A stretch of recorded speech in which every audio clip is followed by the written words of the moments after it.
Mesdames, Messieurs, bonjour et bienvenue dans ce flash de l'information sur TunnisNet TV. Et voici les principaux titres de l'actualité nationale et internationale. On parlera du taux de participation de la grève des journalistes qui dépasse les 90%. On reviendra sur l'annulation de la grève de la section universitaire de la santé prévue hier, jeudi 18 octobre 2012. Un accord a été négocié pour la démission de Lotfi Tweeti de la tête de Dar Sabeh. On reviendra aussi sur le décès de notre consoeur Elij Mahchoub, décédée lors d'un accouchement. Et à l'étranger, un Américain d'origine iranienne reconnaît avoir voulu tuer l'ambassadeur saoudien. Selon les estimations, le taux de participation à la grève générale des journalistes observé ce mercredi 17 octobre 2012 s'élève à 90%, comme l'a révélé le syndicat national des journalistes tunisiens. Des représentants de la société civile et de partis politiques ainsi que des hommes de culture sont venus en grand nombre soutenir la grève des journalistes. Une importante présence d'organisations arabes et internationales a été également remarquée. Nejib Brouri, ex-président du syndicat national des journalistes tunisiens, a souligné que le syndicat a reçu plusieurs messages de soutien de partout à travers le monde. Habib Gergir, membre de la section universitaire de la santé de Tunis, a annoncé l'annulation de la grève prévue hier jeudi 18 octobre 2012 dans les centres hospitaliers, les cabinets et les administrations du Grand Tunis. Il a précisé que cette grève a été annulée suite à une réunion tenue au siège du ministère de la Santé après l'engagement du ministère de tutelle de respecter les conventions signées entre les syndicats de base et les administrations.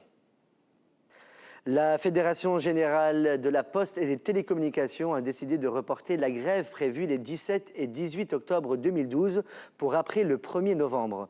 Selon le secrétaire général de la Fédération, Mounji Ben Barak, tous les agents de la Poste ont repris le travail exceptionnellement hier afin de protéger l'intérêt des citoyens. Il a ajouté que la Fédération attend la tenue de l'Assemblée du 1er novembre pour examiner l'application des revendications sociales des employés qui concernent principalement le recrutement de 1000 agents dans les bureaux de poste en raison du manque d'effectifs.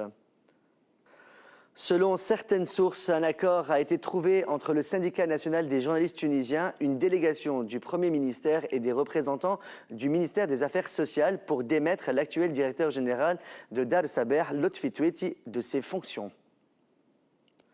Le gouvernement a annoncé que la coalition gouvernementale a décidé l'activation des décrets des lois 115 et 116 organisant le secteur de l'information. Selon un communiqué rendu public à la suite de la grève générale observée par les journalistes à l'appel du syndicat national des journalistes tunisiens, le gouvernement a souligné qu'il reste toujours ouvert au dialogue pour interagir positivement avec toutes les questions qui engagent le secteur de l'information et celles qui concernent la situation de certains médias. À l'international, pour la première fois et 51 ans après, les plus hautes autorités de France reconnaissent la répression de milliers de manifestants et le massacre de centaines d'autres, dont des dizaines ont été jetés dans la Seine. Le président de la République française, François Hollande, a déclaré mercredi 17 octobre 2012 que la République reconnaît avec lucidité la répression sanglante de la manifestation d'Algériens à Paris le 17 octobre 1961. Mansour Arbabsiar, américain d'origine iranienne, a plaidé coupable hier jeudi 18 octobre 2012 à des accusations de complot et de meurtre à forfait pour avoir embauché l'an dernier un homme qu'il croyait être un narcotrafiquant mexicain afin qu'il assassine l'ambassadeur de l'Arabie Saoudite aux États-Unis. Le prononcé de sa peine a été fixé au 23 janvier. Il risque jusqu'à 25 ans de prison. Un homme se disant lié à Al-Qaïda a été arrêté ce mercredi 17 octobre 2012 à New York après avoir tenté en vain de faire exploser une bombe de 450 kg devant un bâtiment de la réserve fédérale à New York. Âgé de 21 ans, cet homme originaire du Bangladesh était en fait suivi depuis des mois par l'UFBI qui avait rendu sa bombe inopérante. Le bâtiment que visait Qazi Mohamed Rez Wanoul Ahsan Nafis se trouve à proximité du site du World Trade Center, cible des attentats du 11 septembre qui avait fait près de 3000 morts en 2001 dans le sud de Manhattan. Et on termine ce flash de l'actualité par le décès de notre consoeur, la journaliste et animatrice de la radio Tunis chaîne internationale, Elij Mahchoub. Elle est décédée dans la journée du mercredi 17 octobre 2012, le jour de la grève générale des journalistes, alors qu'elle donnait vie à son 3e enfant. Tonos Nativi présente ses condoléances à la famille de la défunte consoeur et prie Dieu pour qu'il l'accueille dans son paradis éternel.